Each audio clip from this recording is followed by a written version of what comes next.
भाई लीला यादव।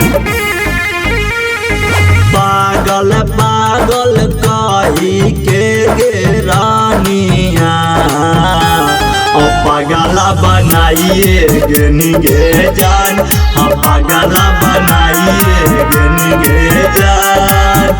आगे कहो हानि कहो ना भुलाइबा, कैसे भुलाइए गनी गे जान, पागला बनाइए गनी गे जान।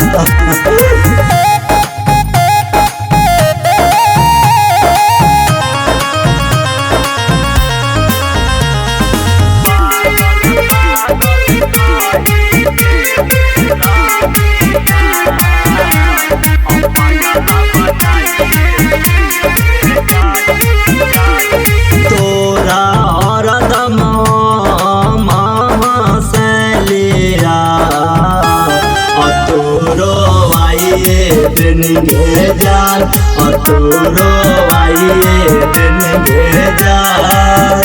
आगे सो चल सपना आगे सोनावा, सब बाजार आइए दिन गे जान, सब बाजार आइए दिन गे जान।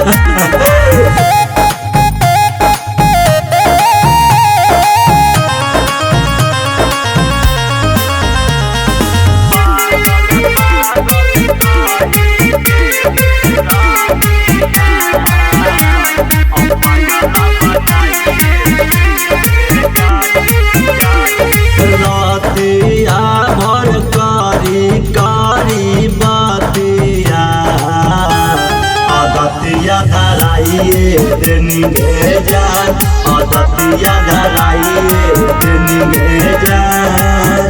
अगली के कोरा में सुताई के राजा के बुलाइए गिन गे जान, पागला बनाइए दिन गे जान।